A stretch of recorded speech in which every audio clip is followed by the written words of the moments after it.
Hello and welcome back to On Storytellers Night. I'm Nathan, joined as always by my co-host Josh. Hi everyone. How have you been the past week? Not too bad, mate. Valentine's Day passed yesterday, most recently. That was a fun day for me. I'm looking forward to hearing about how yours has gone. But for me and Ellie, we just sat down and watched a bunch of Rookie and this Formula E thing most of the sidemen were doing. So yeah, we just had a chill day, chill out, nothing much. But other than last week was my second lot of lectures in uni since coming back, and I can safely say I'm in good arms, good hands. They are cheerful, joyful, they're funny, and they're kind, and they understand how pressing and strenuous the second semester can be for all years. So they've all said that combined, we're all going to make sure that second semester runs smoothly for you. So every session we're having a bit of fun and a bit of work, bit of fun, bit of work. Other than that, that's my week. What about you? Cool.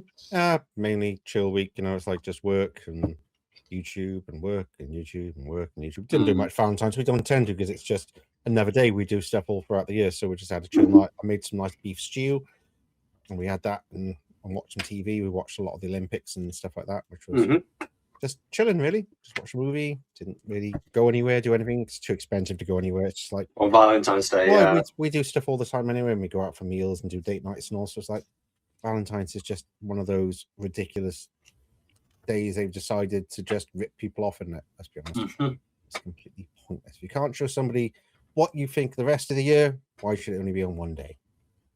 At the end of the day, in it. So yeah, we don't do a lot. That's what we've decided. So yeah, that's what we do. It's fine. We had a good evening anyway, so it's all good. I mean, at least it was a chill one and not for both of us and not too hectic. Yeah, because it can be so stressful because like booking places and everywhere's busy and everywhere's overly expensive and it's just like I can't be dealing with that. Neither. It's get on with it. Definitely. Right, so today's topic, we've kind of touched on this a little bit. So I thought it was more of a kind of chill, we can kind of have a chat and just discuss things. So it's something to do with people in general and how things have changed over the past 50 years or so, possibly more, possibly less. So are the changes due to evolution or science? So where I'm getting with that is things like, you look at sports, obviously, the Olympics is a big thing. Every year people get faster, jump higher, lift heavier. Is it because people are changing or because the science behind the training is changing? But also you look at people in general, we don't look as old as people would have the same age years ago. I've got an example of that as well. It's like, is it because science is better and medicine is better, people living better lives and more healthy, which I'm not sure we are. But is it that, or is it people are evolving in this short space of time? Because usually evolution should take thousands of years, possibly millions of years. So are we evolving in that way as well? In my perspective, it's both of them are correct, because when we talk about evolution, look at where we were about 100 years ago. Went into a new era of man, and now we're heading into a new one with AI, electric bikes, electric cars. Is that us changing on a physical level, like evolving, or is it the science subconscious? It's a bit of both. We can't primarily say it's that or this, like it's science or it's evolution. It's it can't just be one of them. It's a factor of many other things as well. But the way of life for a country like the UK, the US States, Canada, France, Germany, Spain, they're all high-end countries where everyone, pretty much almost everyone, has a home. Then we look at most places in Africa and South America and India, it's all a bit, it's not a way of life. It's not the perfect way of living. But there's a few things out. Let me share this picture to kind of look at some of this point. So So you've probably seen this picture before, know who they both are. Mm-hmm. You at least know who Paul Rudd is on the left. You've probably seen this before. And this is Wilfred. This was in a film called Cocoon from the 80s. What do you think the age difference is between those two? Perfectly the same age. Like 49. That's 49. I'm 50. That's 49 in the 80s. And that's 50. Like, what has happened? Why do people seem so old? Just the 80s. It wasn't that long ago. It's more of self-image. Just the sexier you look, the smarter you may come across. These other small little details is what are pushing people to take care of their body. It's not just it's people. Mate, I mean, like, there's from what I said at the beginning, it's all different factors. It can't just be one big thing. It's 100,000 small things. One thing, but it's surprising in such a short amount of time that there is such a big change. Life expectancy is improving to a certain degree. Agreed. Yeah. Because there's so many things. If you think, 100 years ago, people had a completely different standard of living, and people weren't living as long as they are now, which is why they keep changing the age you can retire. Soon it's going to be going up to like 68, and then passive. By the time you get to retirement age, it's probably going to be close to 70. But is that a good thing? Because they say people are living longer, but are they living longer with a quality of life, or are people just living longer?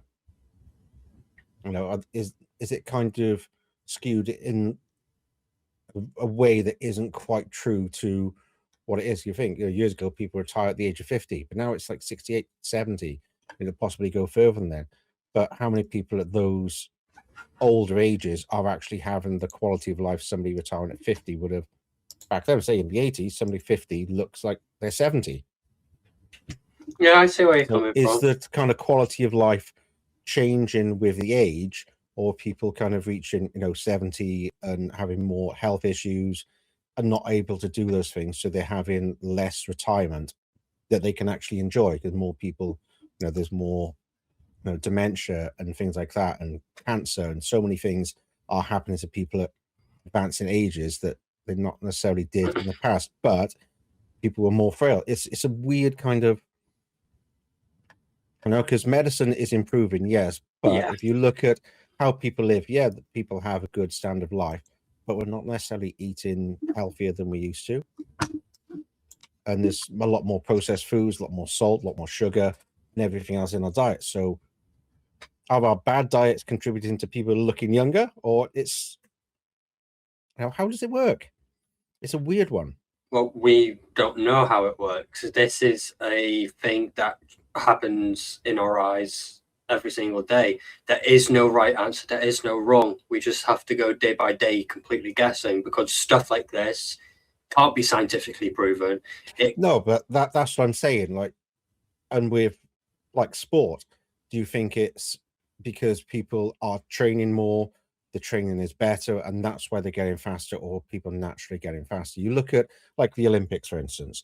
Years ago, people would have full-time jobs. The Olympics would be something to do on the side. Same with rugby, football. It would be something they did as a kind of hobby rather than it being their full-time job. But now people are full-time training.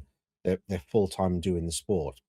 Said rugby, football, Olympics, they can concentrate their whole life dedicated to that one thing to maximize it. Whereas years ago, they couldn't. There wasn't the money behind it. They had to hold down normal jobs.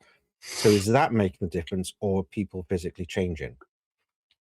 That's the kind of thing that... But this is what I'm trying to... No, I know there is an actual... I don't know how to answer that, because I see everything. The reason why people are getting fitter in sports is because money. It's greed, corporate greed. Yet again, not getting in that conversation because we've spoken to that too much. But even people who aren't in the world of sports, who are getting paid ridiculous amounts of every time they touch a ball or pick up a club. Well, not the ignoring the money side of it. Yeah, no, that's not what I mean, mate. Just when we come to the sports side, it's the money, and they want to show their physique, which is making a lot more generations seem the same way. That I want to keep up my physique, even though that I'm the fan of that player or that sport. I'm not in there, so I'm going to copy and get my physique up to the better standard, and then it just is not a domino effect from there. It's just I want to get into a better physique, but then the question is, hundreds of 1,000 years ago, Vikings. At the age of 25, they were already growing grey beards. It's evolutionary change. By the time they're 40, they're dead. By the time we're 40 this time, day and age, we're starting to see that deterioration. It's the stresses on the body, because back in those days, people didn't live as long, but they also had a lot harsher lives and a lot of fighting and battles, and living conditions weren't as easy, and they'd be a lot colder and a lot warmer and less food and all the struggles that we don't have these days. I mean, hang on.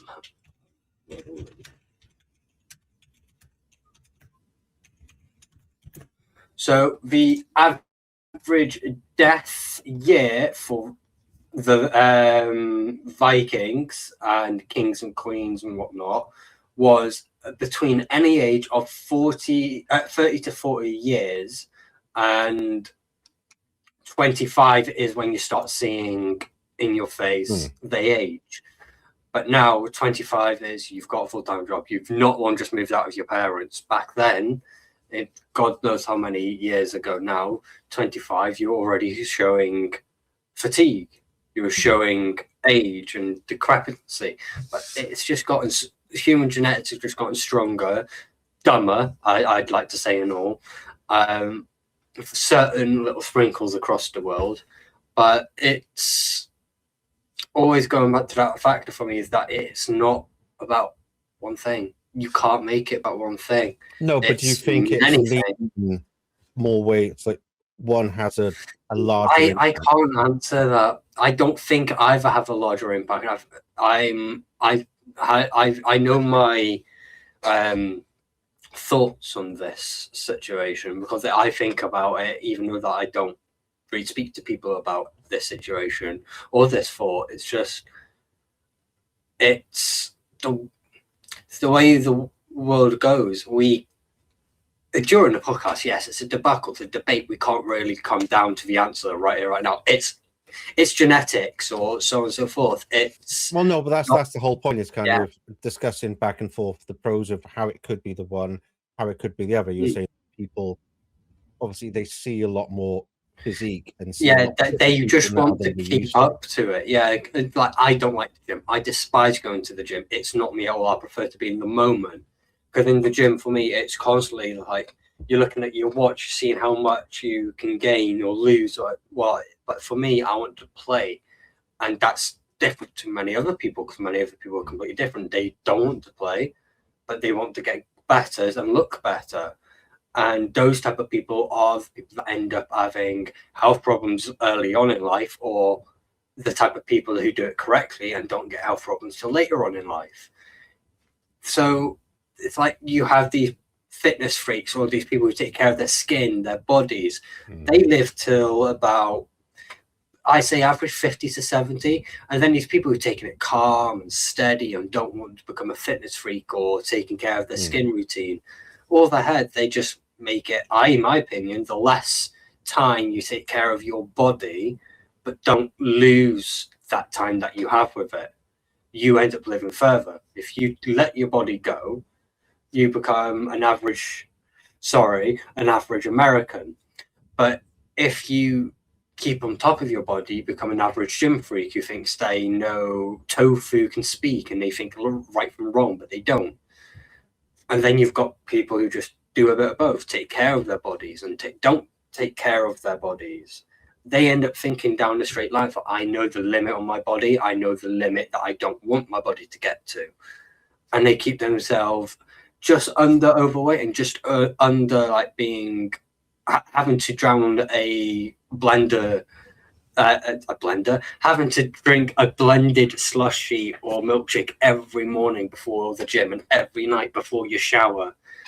It's not science and it's not physicality. It's, like I said, 100 of many things, but it's mainly to do with evolution and evolution's inevitable.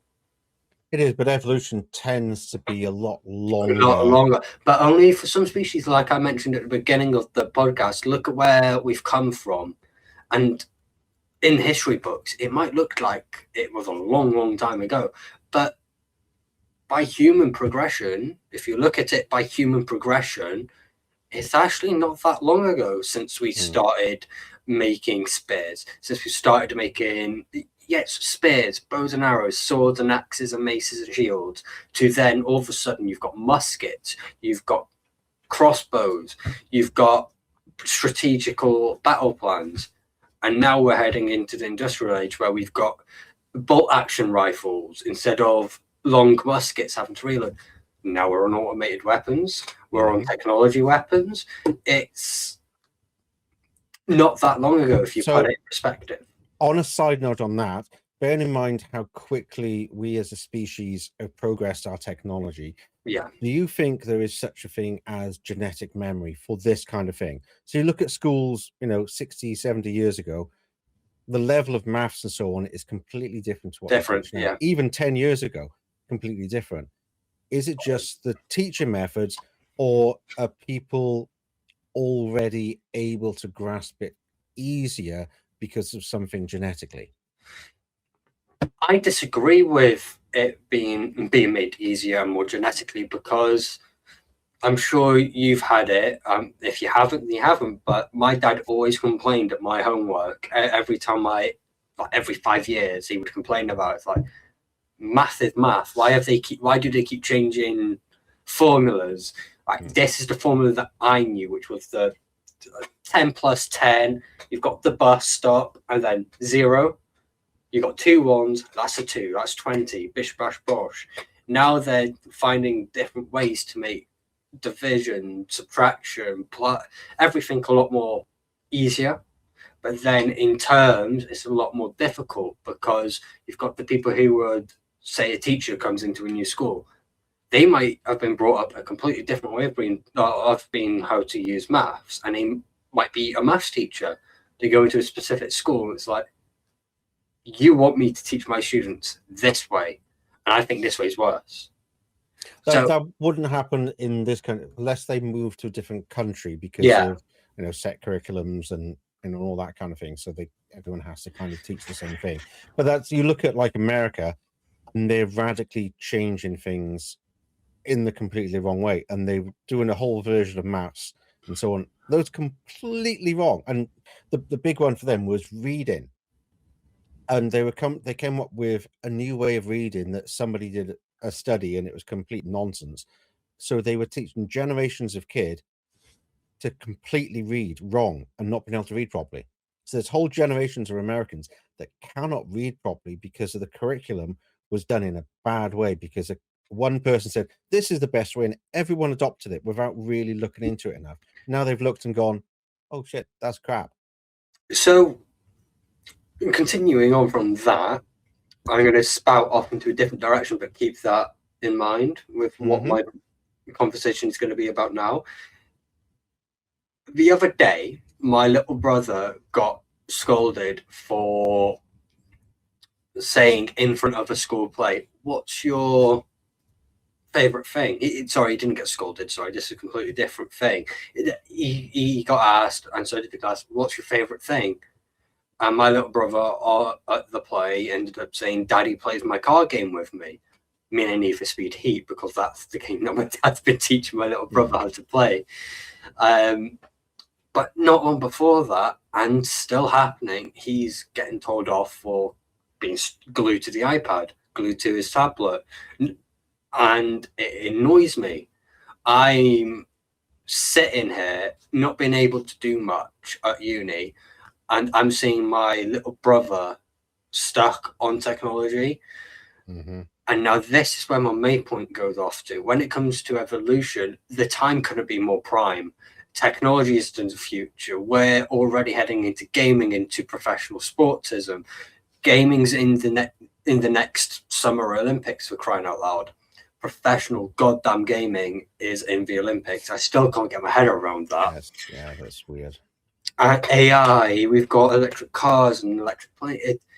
it's our future. But when I see children being stuck in front of their screens constantly, it's proving that the IQ is going to go down as well, because if they're what I was going to say, is that if they're the danger focused on that, they're not going to get the right school. They're not going to get the right education throughout their entire life, and they're not going to be thinking straight or focused. They're going to be like, I just want to kick up my feet, go back home on my damn iPad or PlayStation, Xbox, and just chill out. No, when I get back, I do my work. I make sure I have food. I clean the room.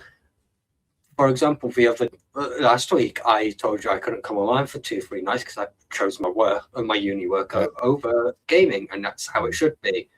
I'm worried for the generation below me and below them that it's going to be a lot more difficult to talk to them, a lot more difficult for our humanity to progress, because everyone just wants to be stuck at home and do work from home. It's not like that.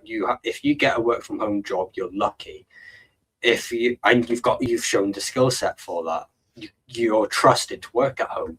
But it's not going to be like that in the future. It's going to be like you'll have a load of office jobs, and you have to make sure that this new future of technical industry works correctly. That's the thing. Will a lot of the kind of traditional office jobs be obsolete? I don't think so. I think in about 100 years there might be a very few types of office jobs, like hierarchy office jobs. But when it comes to like lawyers or sitting at a police desk and you're the desk person for the police force, so on and so forth, those won't exist in 100 years, I don't think. No, they're already moving away from a lot of that. You look at a lot of companies and call centers, they're replacing it with front-end IVR systems to try and weed out as many calls. Like EE do it all the time. You call EE, it sends you a text, you click the link, it sends you to a web page that has like buttons to press for the different departments, and it goes through all of that to try and get you to not call them. Really, essentially, is the whole point. You just want to speak to somebody, but you have to go through all the different options, and most of the time people will give up, and it never takes you to the right place. So then you have to wait in the queue again, and it's absolutely awful. And more places are doing that, so they don't have to employ people to sit there and take the phone calls. Call centers got quieter and quieter. It's harder and harder to talk to people now. It's the same for handing in your CV. Indeed has been the worst app I've ever installed on any of my devices. I went from McDonald's, as you remember, for about 2.5 to 3 years, nothing. I used Indeed every day. Every day I made sure 10 jobs applied, 10 a day, happy days. And you never hear anything back? Nope. Nothing. What? It used to be, if you applied for a job, you'd get at least a rejection letter. Now you don't even get an email back to say that you've applied. No confirmation of nothing. It's like, but it should be easier to do because the email doesn't really cost anything. Yes, it's somebody having to click there and do something, but the kind of automated ones, nothing. It's just radio silence, so you don't even know if you applied correctly. No, so it's so much better to turn up with a physical CV. But no one wants that anymore. No one wants it. It's like, go online, check a website. I've checked online, I've checked Indeed, I've checked your website, I've checked your branch. Nothing's showing up, and you're telling me there is. I don't believe no, but once you actually apply, and they've been doing it for a while, they didn't call it AI back in the day, but they have AI running through every CV just to weed out half of them before anyone even looks at it. And it's not helping them get the right people for the jobs. No, because most of these jobs, most of these jobs require the future. Every job does. Even a little cleaner at McDonald's, you're cleaning, but it's a job for the future. The human error is going to always be a thing, whether we like it or not. But human error has kept us in a golden era since we came out of World War II, in my opinion. As soon as we came out of World War II, the Cold War happened when nothing happened, literally. So now we're in a golden era of humanity, and if these places and businesses want people to work, they just want to fill in the gap. They don't look at CVs like you mentioned. They just scan for it with AI, find red flags, green flags, blue and yellow. But all of these jobs that are coming through, a lot of people I've noticed aren't using Indeed anymore, Gumtree or anything. They're literally just flipping through, make their parents and families happy, and they go out with physical CVs.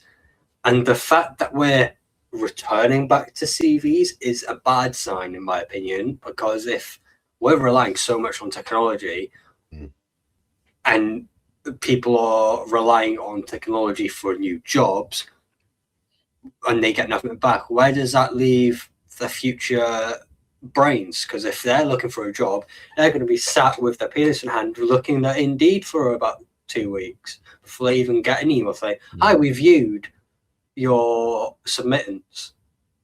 That's the first I got with someone for 2.5 years on Indeed. We viewed your application. Thank you. We'll be in touch. Radio silence for another 13 months. Yeah. Well, that's the biggest danger with AI. You look at things like Elon Musk keeps saying that these jobs will be obsolete. People won't, anyway, he thinks people won't have to work in the future. Well, of course they will. There's always going to be jobs people need to do because things need to be made. I know things need to be done. We're not going to get robots to do everything. That's not how it works. However you look at the future, there's always going to be people that will need to do certain kinds of jobs because it's not going to happen any other way. It's a natural human progression. It's a human cycle. Everything a human does that is basic with one another is generic human life. It's on instincts. I saw last week, a poster up in uni in the main common room, and it said 20 years ago, so my parents, and Jack being your son, he would be in the same bracket as me. Our parents would have left, and our aunties and uncles would have left home between the age of 20 to 30 and started their own life. Our generation and below aren't really going to be leaving their parents until nearly 30 years old. Yeah. And these students that are paying their debt, they've paid their debt, 19, 20, 30 grand paid, and it's still got more and more debt. You're like, why? They're complaining, going on BBC News, ITV, I've paid 25 debt. 25 grand. They've still got all the. I've still got 37 grand to pay off. Well, why do I keep randomly getting interest on my uni debt? Yeah. I don't want that when I get out of uni. That's the last thing I need. Is constantly getting interest on my uni debt. You shouldn't get interest on debt unless you have the average payslip that chops into gets chopped into by that. We shouldn't have things like student loans. When I was back in university, it was all grant based, so you didn't have to pay. There was no tuition fees, nothing, and the grant also covered my accommodation. It's like I didn't have anything to pay. I just had to show up. Now it's a completely different story. Yeah, and it's once again the rich get access to higher education. People that aren't as well off don't have access to it because you have to juggle having enough money and university. And like, do you work part-time while you're in university, pay all your bills, so then you don't have a loan? Do you then have to have a loan as well because you have to live there like yourself? You're not near your family, and so it's like you're living there. That costs money. Education costs money, then all the food and everything else. It's just more and more bills on top of bills while you're trying to get an education. So it's like something has to kind of give in there. It's like, do you have to live a little bit more frugally and not do as many hours so you can concentrate more on your coursework, or do you let the coursework slide a little bit so you can get more money so you can afford to live and eat and stuff? It's not fair. Yeah, I'm finding it difficult to juggle myself at the moment. I buy myself enough food for a month, and I am prepared that if Ellie comes over or my friend comes over, if I'm away, there's food still in the freezer. I make sure to buy quick food that has longevity in it, and I make sure I have food that I can freeze that won't lose its quality over a course of it being out of date for a month. As long as it's frozen, it's still edible. I just need to make sure it doesn't lose its quality. And then I go for a shop. I go for one big shop. I spend between 90 and 120. That's me done. Happy days. But then, like you said, balancing lessons, balancing a job, balancing travel if you have to travel to the job. Yeah. It's a lot harder than I thought it was going to be. But it goes back to my original statement that I brought up, spouting from the original conversation that we had.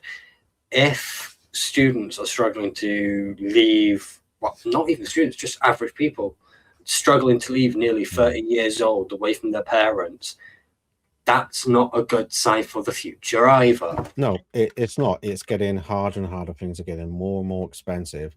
It's like, I don't own my own house. I rent. I can't afford. Can't afford it. You know, a mortgage would be less than the rent I'm paying, but I can't get together a deposit. Deposit's like 30-odd%. You're talking like 15, 30, 35,000 deposit. Where does that money come from?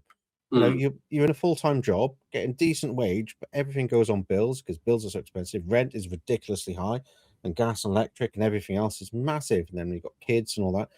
How are you supposed to get this money together to pay a deposit on a house? And then it's just, and then obviously you've got all, if you do manage to get that, then you're paying it off for 30 years and all the interest on that, and you're paying off loads more than the house. And it's like, you can't win either way you try and do it. And then obviously once you've got a house, something happens, well, you have to pay that as well. So if your boiler breaks down or you get bad weather and your roof gets damaged, you have to pay that as well. And it's like, how do you do all of that and live and try and do everything else? It's becoming a ridiculous situation. And the people in charge don't care because they're all rich and they don't face these problems. This is the trouble. The rich are what's stopping the future shine bright and shine through these cracks, because at that point it will be science that dictates evolution, and that science will be simple.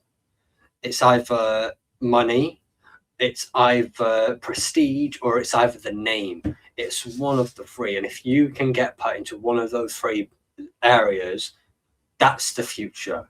That's what the future should be in many people's lives, but the main future should be everyone evolves with me or without me. And no human on earth will have that instinct if they're trying to bring us into the future. There is no individual human that will bring us into the future. And when it comes to physicality and science for our evolution, it ropes back to the beginning, to what my statement is there's 101,000 different things that can incorporate towards our future, and we've had a conversation about many.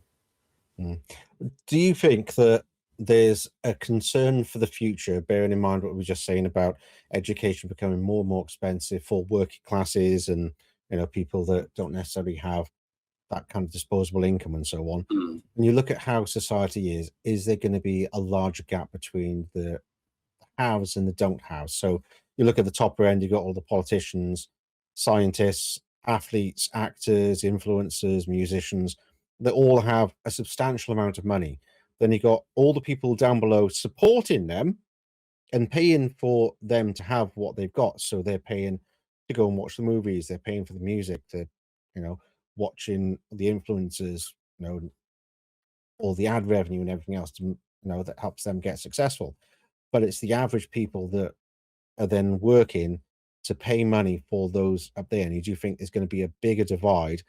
And are we going to get to a point then where you kind of have a huge divide of people? So you have those at the top, well educated, all make good money because they've always made money and their families make money. You've got all the people down below that can't afford a better education.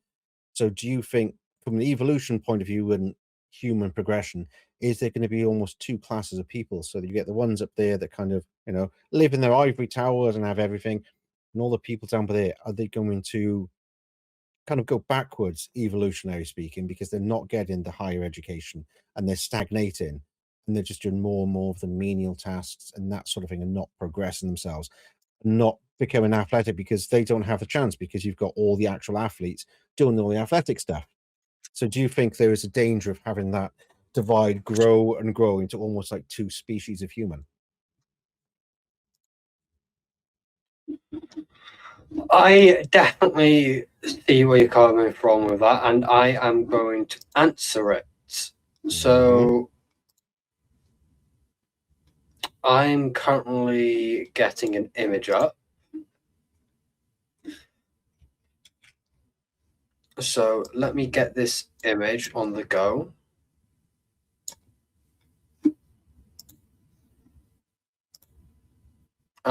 So I'm going to talk about the classes and the replying to what you were on about with the separation of different groups and how there could be different groups in that manner. So hopefully this works.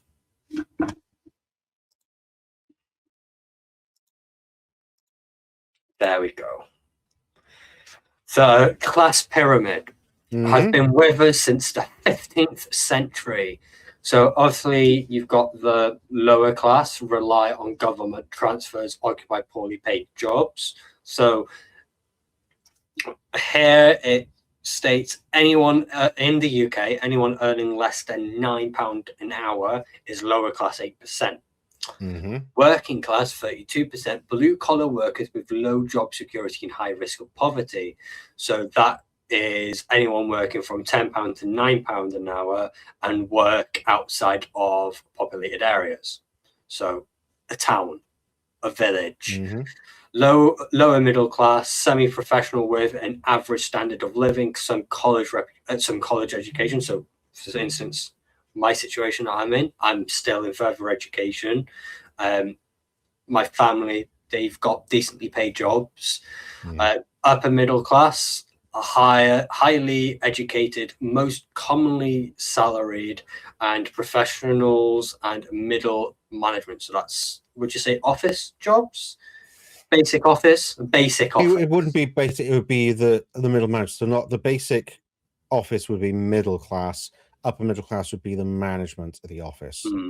And upper class is obviously CEOs, riches, and top level executives, celebrities, and politicians. And influencers. Of course.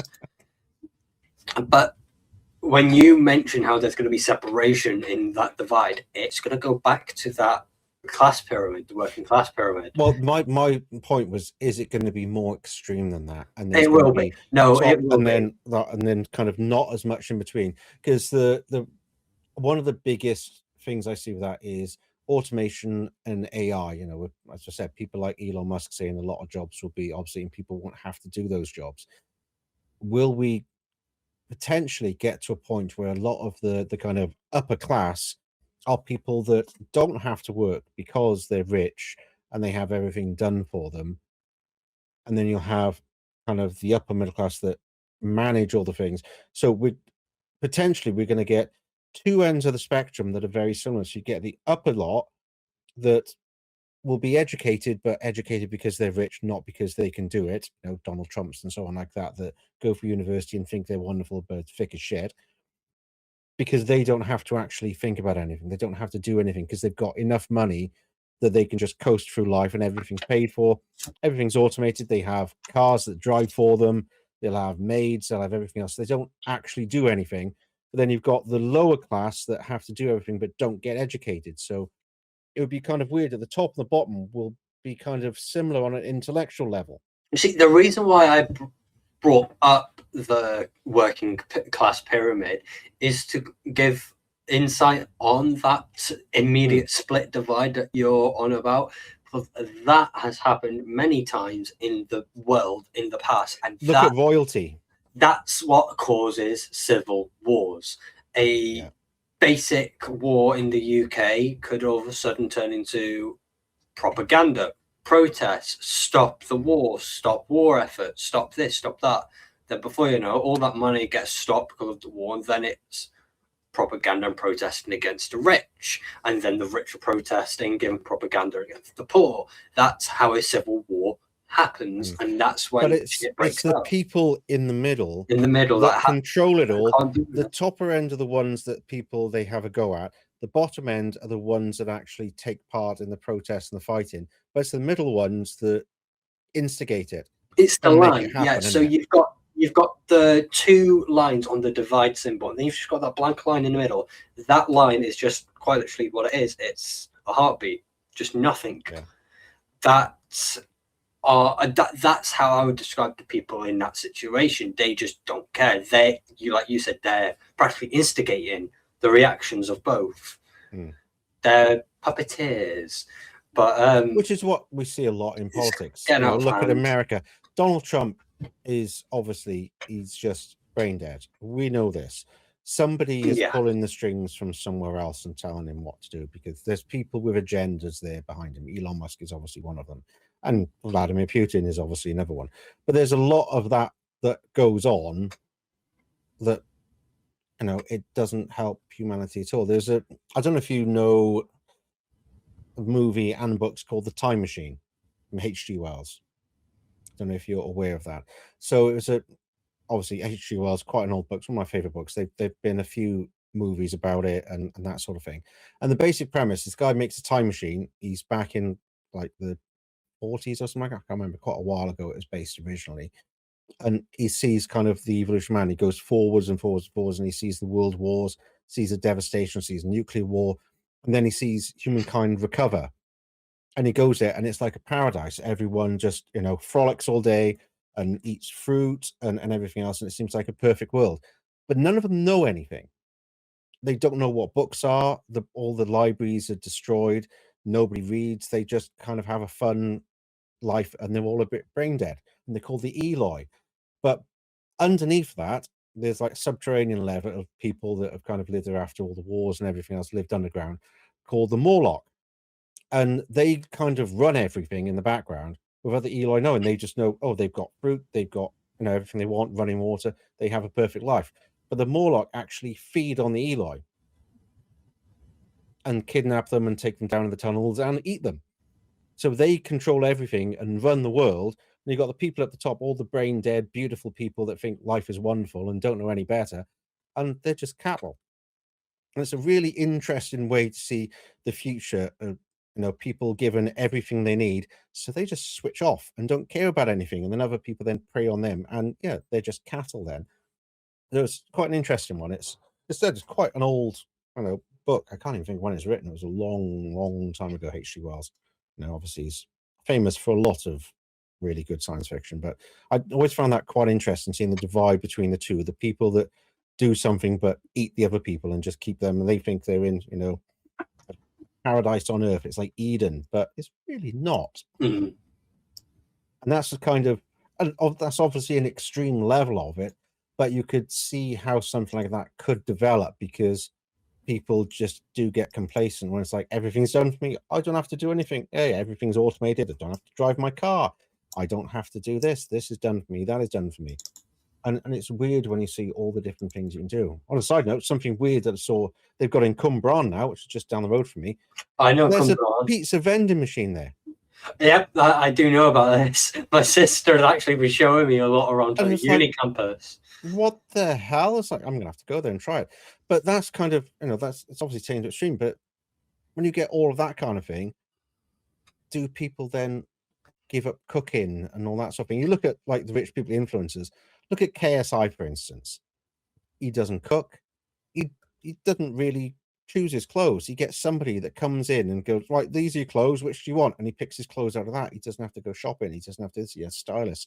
He has chefs. He has personal trainers. When you get to that kind of level of money, you don't do much for yourself. You look at the extreme range, royalty. Prince Charles, King Charles. A pen will fall off his desk and he won't pick it up. Somebody's there to do it for him. But he doesn't consider that's something that he can do. No, it doesn't even cross his mind that something's fallen on the floor. He can bend down and pick it up. We're both in that mindset that if we were the king and we dropped our pen, and if we went to go and pick it up and someone else went to pick it up, I would have been like, but the goddamn fucking pen back on the floor. I can pick up my own pen. But because he's grown up around the royalty, as royalty, you look at like classic Eddie Murphy film, Coming to America. If you remember that movie, he can't even wipe his own ass. There are people to do that for him. Somebody washes his balls for him, and you just think that's kind of what the world would easily become if people have enough money to do that, because they get to a point where they can do anything. Trump, Epstein, all of these people, Musk, they think they're above the law. They can do whatever they want because they have the money to do it. And a lot of the time they can. O.J. Simpson, he got away with murder because he was rich. And that's the biggest worry, is the top end of that, if they're not kept in check by the other people. Hence why we have civil wars and all that sort of thing happens, because they do just go completely nuts because they can do anything. They've got enough money to cover it up. And it's a worry, isn't it? It's what's happened with the Taliban. What country were they in again? Wasn't it Iraq? No, the Taliban more Afghanistan and lots of places, wasn't it? Yeah, well, Iraq was the whole weapons of mass destruction, but it was really oil they wanted. The Taliban, when they took over Afghanistan, it's because their government was two sides of the same coin. It had a heads and tails. It had that natural divide. That is a civil war. Yeah. And one overcame the other. And that was the Taliban. They won and took over. French Revolution, Perfect. Exactly. They let them eat cake and all the other nonsense. And it's piracy. Piracy. You can send out your own English and Welsh and Irish Scotsmen out to sea, and if they get picked up by pirates, they're telling stories of home to the pirates, and those pirates are one and a part of that. So then there becomes that natural divide. We are bringing your people back, but we're also coming with. We want this, we want that, we want this, because we ain't got the money. You're rich, you have a castle. I'm rich, I have a castle. Shoo. That's the natural divide. Look at America, the conquistadors and so on. Yes. They didn't go there to be friendly. They went there to get all their gold and steal everything. And it's just like, once again, people with money want more money and think they can have whatever they want because they're rich and powerful. But then again, that's not scientific for evolution. That's the human mind evolving. Greed. It's one of the 5 core emotions a human has is greed. It's love, satisfaction, care, greed, and anger. And greed is on the main 5. Do you think when we were talking about education and so on, obviously the upper levels, the people that do have the extra bit of greed and think they can do anything, they have access to education, but they don't necessarily earn it. Do you think that also has an impact on their greed and their lack of morality to a certain degree? And obviously, extreme cases, there are ones that are benevolent and and everything else. But do you think people that are around money and that, and they have these opportunities, but because everything is kind of handed to them, they then think everything is theirs and anything they want, they can just take? Yeah, that's the common case of a bully. I'd say the prime version of a bully is people or a person who think that whatever they look at, it gets handed to them on a silver platter. On a gold platter, I think, these days, isn't it? And if it was silver, it has to be turned to gold first. Let's be honest, it's gold with diamond encrusted platings and corners. But it's getting to that stage where, in my opinion, there is no future for mankind. It's under the leaders' playing field. They're the leaders of our world. It's the most easiest way to put it for geeks. They're all playing Dungeons of fucking Dragons, and we're just the characters. They're playing goddamn Warhammer, Necromunda, AV. They're doing whatever the hell they want on their table. No consequences. No consequences. They start a war. It's us that have to fight it. And it's like, well, no. If they want to have let's roll a 20. Let's roll a D20. 20. You win on smart. Would we be better off in that kind of instance? You look at a lot of science fiction and history and that sort of thing, where the ruler was the strongest, the bravest, the best at combat. Is that any better than what we have now? We have a democracy where we vote for them, but those people get to decide who fights, who lives, who dies. Absolutely not. It's not like that anymore. Obviously, in the realm of kings and queens in the 17th century and earlier, it was all about you can be king if you have the willpower, the strength, and the skills. Doesn't matter if you get put next in there. If you're a woman and you get put in next on the throne, that's an entirely different story. That's completely different. But if you're a prince and you're next in line for the throne, you need to have all the best qualities you can possibly get. That's physical, that's mental, that's on the battlefield, that's one-on-one combat, it's one on multiple combat. But now it's not like that anymore, and that's how kingdoms thrive. That's how kingdoms argue, because you had all that ego. But when all that ego dissipated and it became one ruler, it was always everyone against that one ruler, but that one ruler always made sure, I am the king, I am the queen, I say what goes in the end, but I will hear criticism. And that's what we've lost. We've heard the ability for our hierarchy as a continent, as a people, as a community, as a world, leading into our future. We have lost that understanding and basic human right, and that is listen. No one listens, and therefore the hierarchy won't listen anymore. We've lost listening. They're not even going to tune in. They don't even have us in the room. It's the lack of consequences, isn't it? I think a lot of it, because you look at, I know the trouble we've got with Labour at the moment. You know, they get voted in because they say we're going to do this, this, this, and this in the manifesto. Then they get voted in and they go, actually, we're just going to do this instead. Where's the consequences? That's where the biggest trouble is. Donald Trump, another example, although he kind of went, I'm going to do this, and then everyone thought he was bullshit, and he did it anyway. The past 2 weeks of these Epstein files, one of, God knows what her name is. There's too many women and men in control in the States. Bondi, probably. You'll know. Yeah.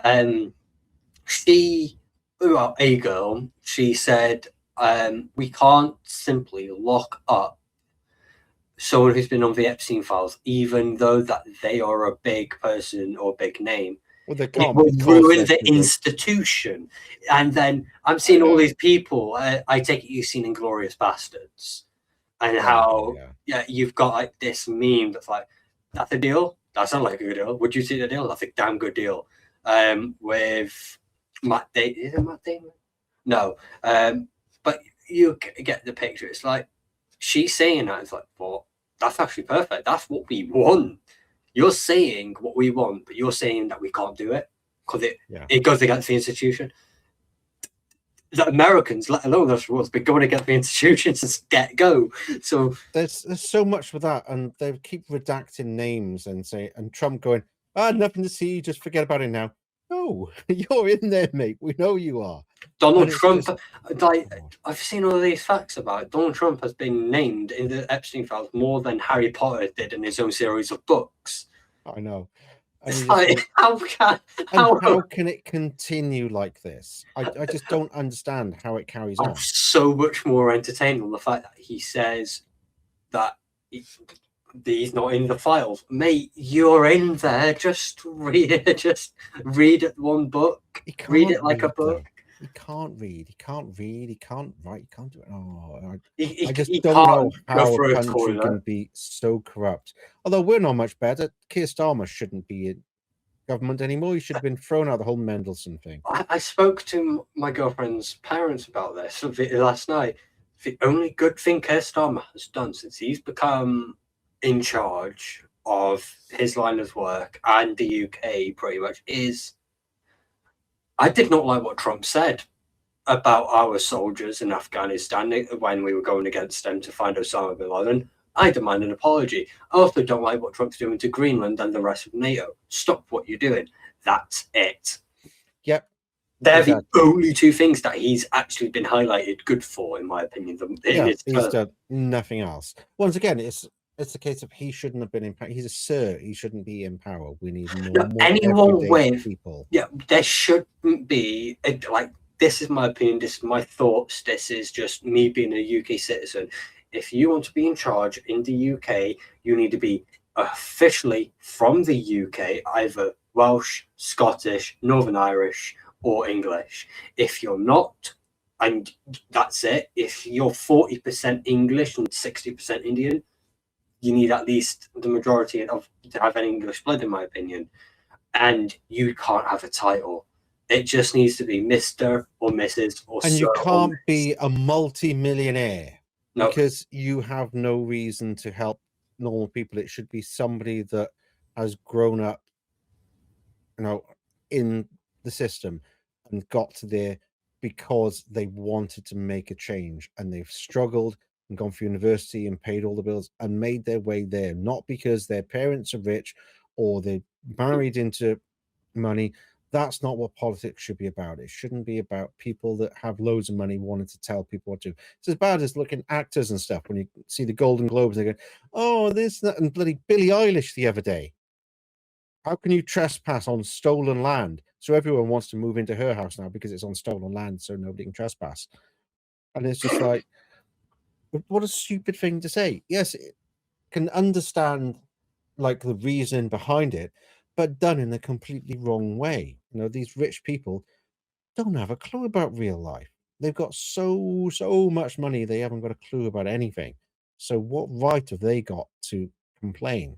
It's like Ricky Gervais is always having a go at stuff like that. Like when it was, what's her name? Jennifer Lawrence, when she was going about equality for women actors, she can't survive on 25 million. It's like, yeah, there's nurses and stuff out there that all we're doing is clapping because they did well through COVID. They didn't get any extra money for it. And you're complaining about 25 million not being enough. And you just think, it's just a different planet these people are living on. See, when it comes to celebrities, that's a whole different kettle of fish because they are just as bad as politicians in some cases. Yeah.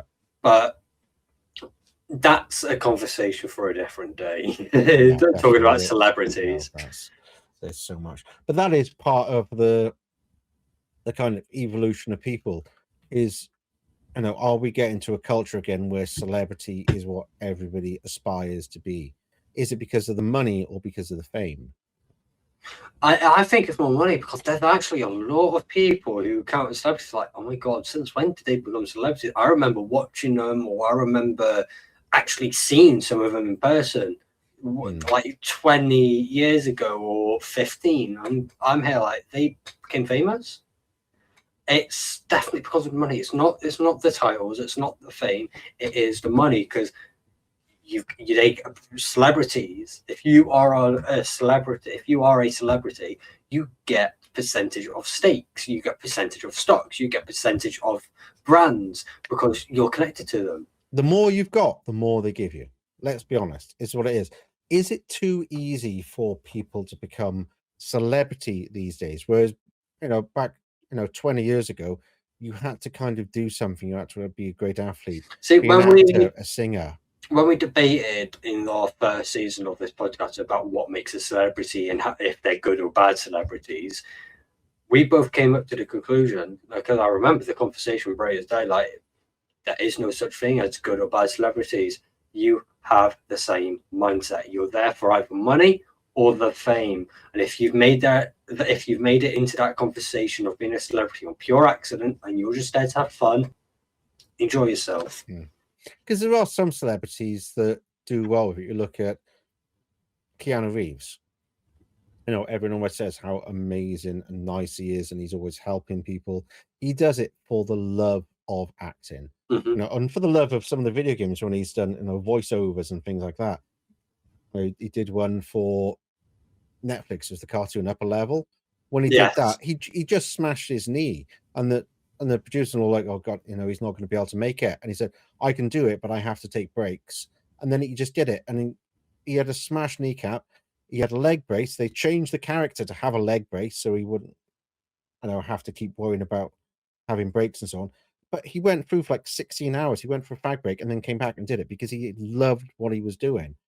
And yet you get other actors that, demand all these coloured M&Ms in certain bowls and all the other nonsense that they want. Oh, you can't look at me in the eye. You can't do this. I need this. I need that. And you just think, grow up. You're just an actor. You're on screen saying some lines. Some of them are amazing at it. Some of them not so good. But what right do they have to demand something of average everyday people? For me, the perfect celebrity, and I say perfect in the term of, I mean it light. You know me and the word perfect. There is no such thing as perfect.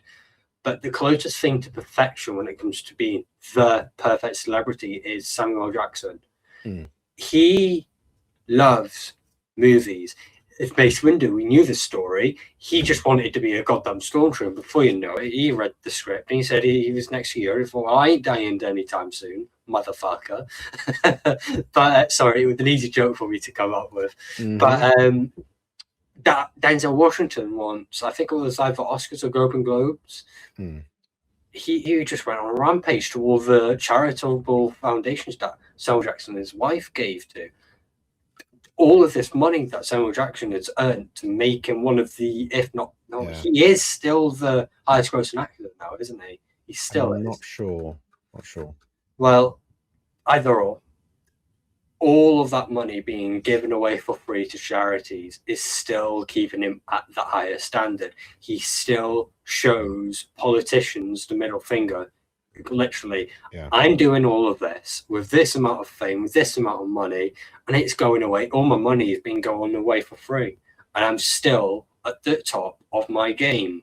That's the perfect representation from perfect politician to celebrity. Now we just need someone to do perfect celebrity into the politician. And I don't think that will ever happen. No, the trouble with politics is once again, it's a path to get money, and you don't really have to do a lot. And then if you become a lord, you just have to grease the right wheels, become a lord, and you've got money for life. You never have to do anything.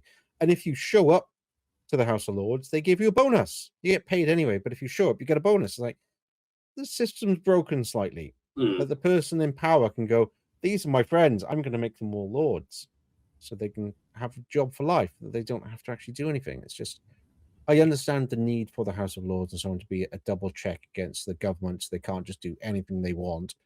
But then again, it's still broken. It's still broken, yeah, because you're getting up, going for a meeting for about 6 hours to 9 hours and going home. You're getting paid, and ridiculous. Best believe if I could just get up at 9 a.m., go for a meeting and stay there for 6 to 9 hours and fuck off home, I will. With a subsidized bar.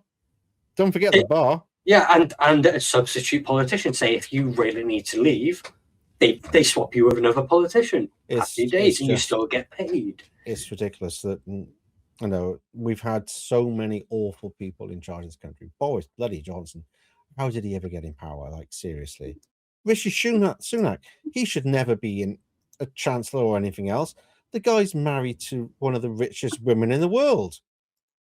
What right has he got to tell people how to spend their money? He hasn't even got a clue how to use a bloody debit card. Like, how can somebody like that make informed decisions on how average people can live their lives? That's the thing I don't understand, is how these people in government can go, oh yeah, just do this and you can do that. And, or have one less avocado on toast a week and you can afford a house. Like, you can't. People are not able to afford houses because they're expensive, not because they eat avocado on toast. It's just absolute nonsense. And that's the trouble, is that all of politics is now just rich people telling us what to do. It's gone backwards. I know, you look at 80s and so on, it was more working class people were in politics. But now it's gone the other way because people can't afford to go to university. So the only people going through university to do politics, generally speaking, are rich people. So the only politicians we're getting are rich people. Now, all on Tim Nice but dim, if you remember. It's just rich people that are a bit vacant. It's no good. No.